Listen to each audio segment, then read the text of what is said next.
Bismillahirrahmanirrahim.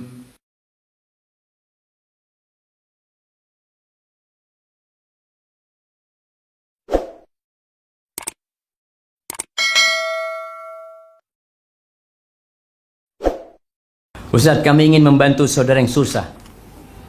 Tapi kami lihat kalau mereka ada duit, ada rezeki, mereka menggunakan untuk sesuatu yang tidak bermanfaat. Bagaimana sikap kami kalau suatu saat mereka minta bantuan? Iya. Ini juga jadi dilema. Artinya ada orang-orang dari kerabat kita yang kalau kita bantu, duit yang kita berikan nggak bermanfaat buat mereka.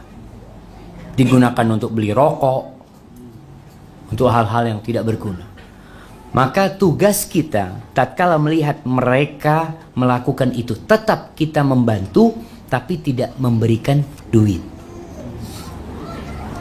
Umpamanya kita belikan beras, kita tanya, antum perlu apa? Untuk biaya sekolah, siap anak transfer ke rekening sekolah. Tidak duitnya yang diberikan kepada dia. Antum butuh apa? Anak butuh seragam buat anak-anaknya umpamanya. Ya sudah, belikan seragam.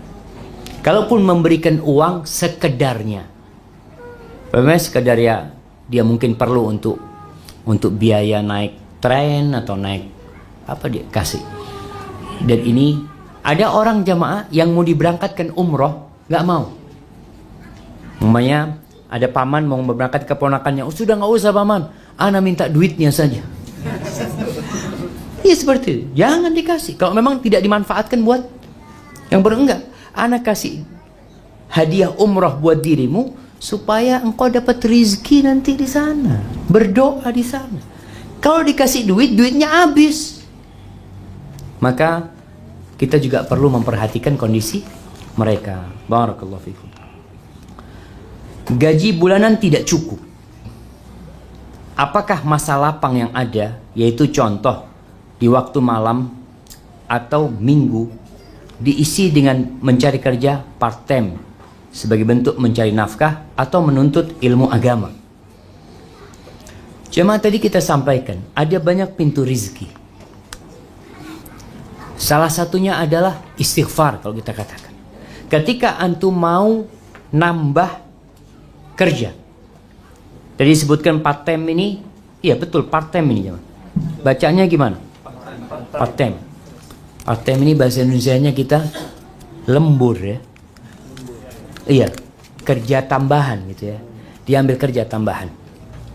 Jangan antum berpikir kalau antum bekerja part time ini rezeki antum bertambah. Bisa jadi duitnya bertambah tapi keperluannya bertambah. Itu mungkin terjadi.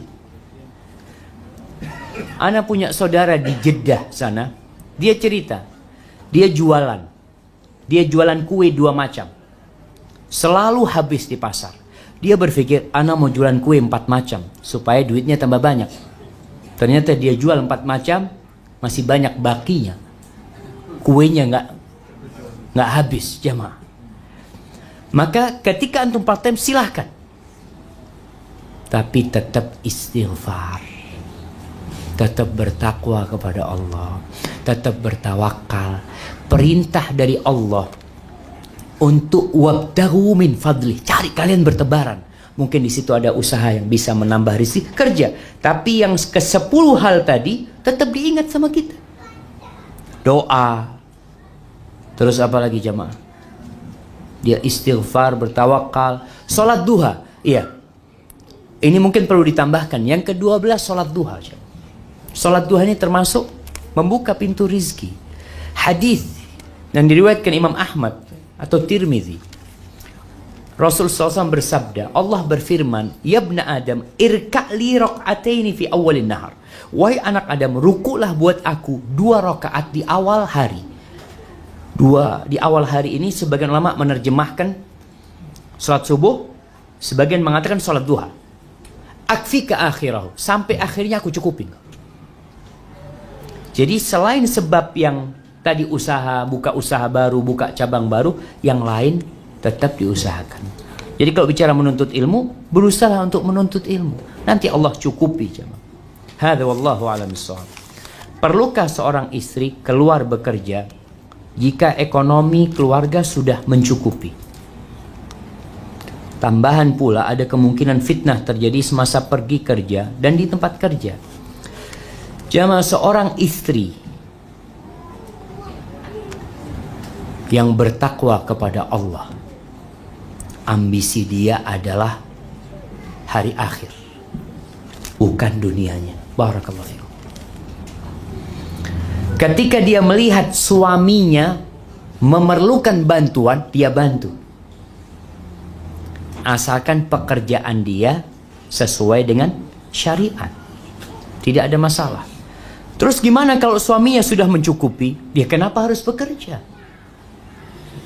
Biasanya yang menyebabkan dia bekerja ambisi dunia. Ingin punya duit sendiri, ingin bisa belanja sendiri, ingin tidak diatur oleh suami biasanya. Tapi ada istri-istri yang tidak. Enggak, Ustaz, anak ini minta izin kepada suami, diberi izin untuk bekerja. Hasilnya untuk Allah, Ustaz. Anak hasilnya itu 70% anak gunakan untuk membantu orang-orang yang sedang belajar. Atau dia mengatakan anak punya untuk membiayai guru-guru. Intinya seorang istri tidak perlu bekerja. Allah mengatakan waqarna fi buyutikum. Tinggal di rumah kalian, kerjanya di rumah. Ngurusin apa? Bukan ngurusin anak, ngurusin negara. Negeri ini memerlukan generasi-generasi yang soleh, jamaah. Di mana pabrik generasi? Di rumah. Jadi jangan pikir seorang perempuan ketika ngurusin anaknya di rumah, Allah, kerjaan anak ini apa kok kurang dihargain orang. Pemimpin-pemimpin negeri itu lahir dari rumah-rumah itu, jemaah. Jadi ketika bekerja di rumah ditanya kerjanya apa? Lagi mempersiapkan generasi masa depan.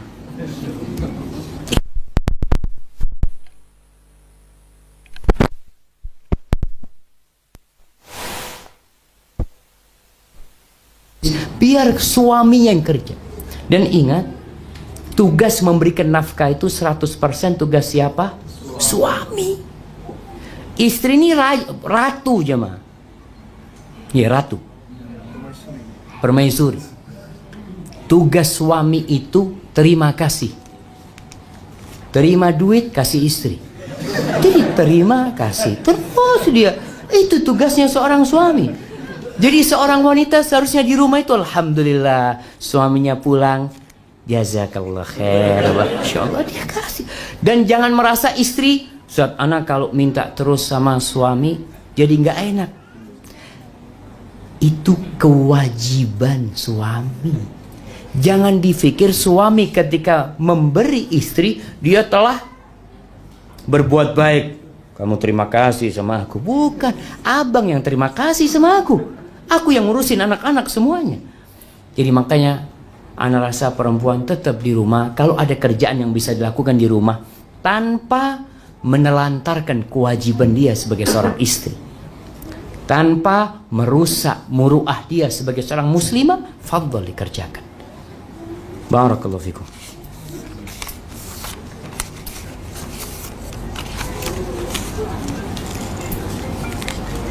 Apakah boleh kita berhijrah atau melancong ke negara kafir? Hijrah itu dari negeri kafir ke negeri Islam. Jadi para ulama berbicara bagaimana hukum safar ke negeri kafir. Hukum asalnya tidak boleh, kecuali bila ada keperluan yang mendesak. Contoh, ke negeri kafir memang ada perdagangan yang harus dilaksanakan di sana. Atau ke negeri kafir dalam rangka menuntut ilmu yang tidak ada di negeri dia. Mau tidak mau ilmu ini harus dibawa ke negeri dia. Tapi para ulama menyebutkan berangkatnya dia ke negeri kafir itu dengan syarat. Salah satu syaratnya dia harus memiliki keimanan yang kuat. Jangan sampai pulang dari negeri kafir bawa ilmu yang diinginkan oleh negaranya, oleh negerinya, tapi imannya ditinggal di sana. dia pulang imannya sudah nggak ada. Kita saja jemaah di negeri Islam kadang-kala dengar suara adzan tidak tergerak ke masjid. Bagaimana di negeri yang sepanjang hari tidak mendengar suara adzan? Maka perlu diperhatikan kenapa harus berangkat ke negeri kafir. Ada saudara-saudara kita yang alhamdulillah lihat di Belanda banyak umat Islam, di London, kemudian di Perancis banyak umat Islam. Mereka hidup dalam risk yang tinggi sekali. Mungkin bapaknya bisa menjaga Islam, tapi belum tentu anak. Ada anak-anak yang na'udzubillah menjadi murtad. Bahkan Anda punya teman dari Jamaika, dia cerita dia datang ke temannya yang ada di Amerika. Dia punya anak perempuan yang sudah remaja. Dilihat, anakmu yang perempuan mana? Sudah tidak ada. Maaf, mungkin sudah jadi pelacur. Sudah jadi anak-anak nakal. Karena di negeri sana ketika anak itu umur 17 tahun atau 18 tahun, itu orang tuanya tidak bisa mengatur anaknya lagi. Si anak bisa melaporkan bapaknya kepada polis. Bapakku seperti ini. Na'udzubillah ya. Maka bagi yang tinggal di sana, dia punya resiko yang tinggi. Jadi lihat, kalau ngana di sana alhamdulillah bisa jaga diri, bahkan bisa berdakwah, ya mudah-mudahan ada manfaatnya. Adakah kita perlu tinggalkan negara kita yang aman untuk pergi hijrah tempat lain yang kita rasa suka untuk menuntut ilmu di sana? Jadi kalau kita aman di negeri kita, tapi kita hendak menuntut ilmu di negeri lain, tafadhol. Jadi tidak disebut hijrah sejatinya, tapi dia sedang merantau menuntut ilmu, kemudian dia balik lagi ke negeri. Baik, ini pertanyaan terakhir, Anda rasa atau ada yang lainnya? Apakah berkira-kira atau menghitung-hitung perbelanjaan makanan bagi memastikan gaji bulanan mencukupi dianggap sebagai kedekut? Apa kedekut? Ini bahasa Melayu, kedekut, Masya Allah. Bahasa Nusantara. Dilarang agama. Perlu dilihat, ada orang jemaah pelit tapi tidak ngomong pelit. Enggak Ustaz, ini untuk berhemat bahasanya. Ini untuk mengatur jalannya ekonomi. Ya kalau memang tujuannya itu tidak ada masalah. Dia tidak pelit, artinya dia tahu ini gaji ana cuma 1.000 ringgit. Biasanya laki-laki jamaah kalau masih miskin, gajinya dikasihkan semua kepada istrinya. Ini duitnya harus cukup.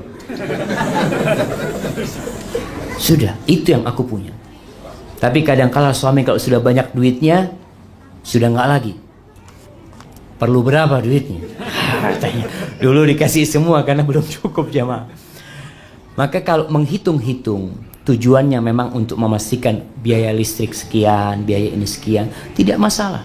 Tapi tidak menghalangi dia untuk bersedekah.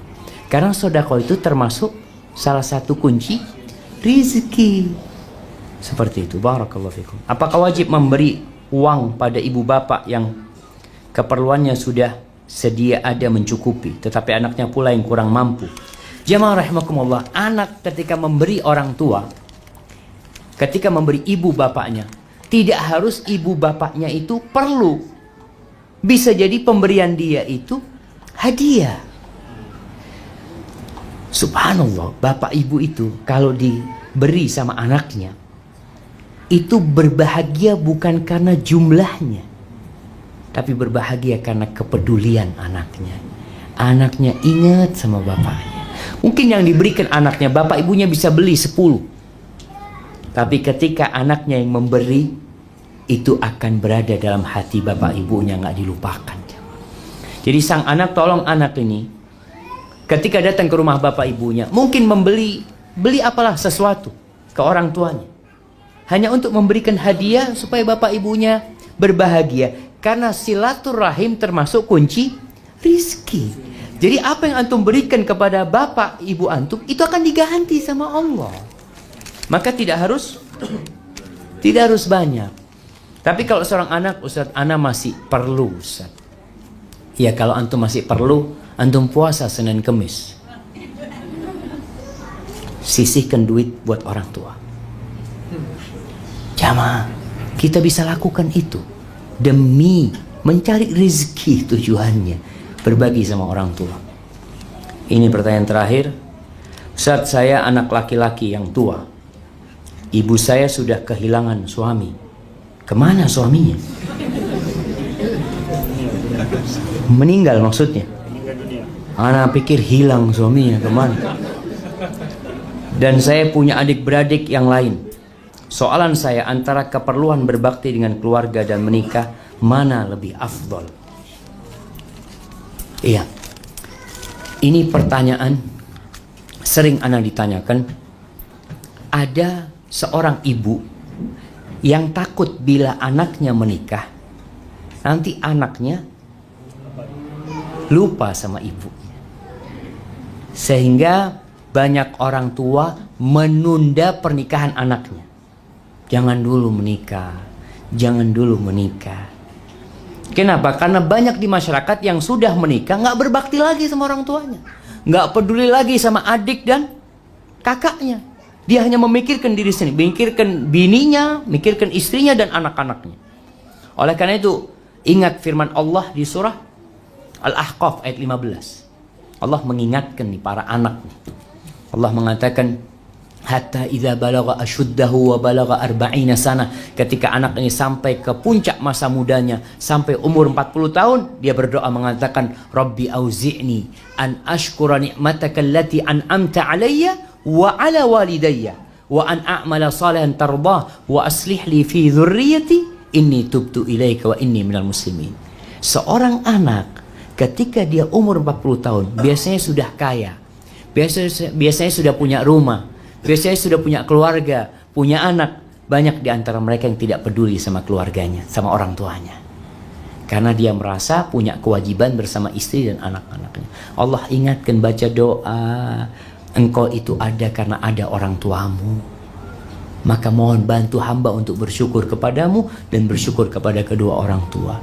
Jadi, kalau anda lihat apa yang harus antum lakukan? Yang pertama, tunjukkan kepada ibu antum kalau antum anak yang berbakti. Yang kedua, cari istri yang siap membantu antum berbakti sama orang tua. Sampaikan kepada istri, ana punya ibu dan punya adik-adik. Sebagian perempuan jamaah itu melihat calon suaminya ini menanggung beban keluarganya, dia nggak mau. Berat buat dia.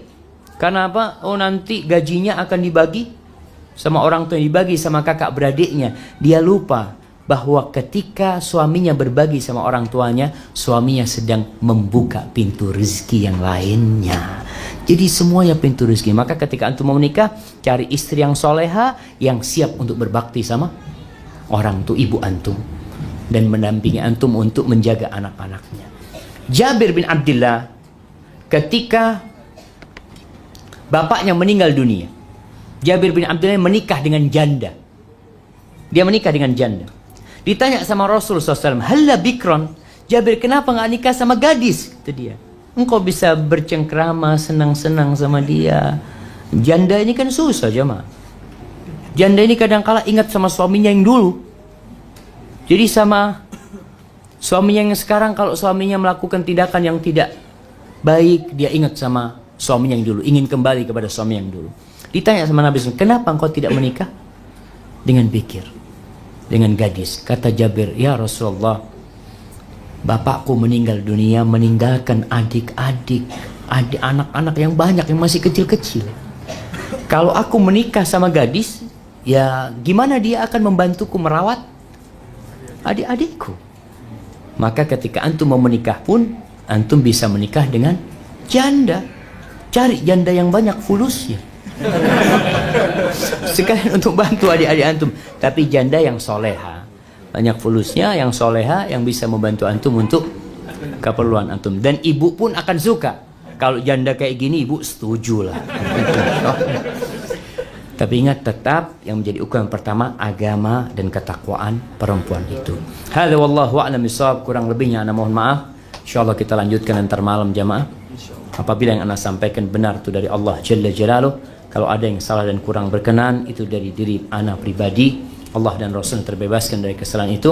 Subhanakallahumma wa bihamdika asyhadu an la ilaha illa anta astaghfiruka wa atubu ilaik. Assalamualaikum warahmatullahi wabarakatuh.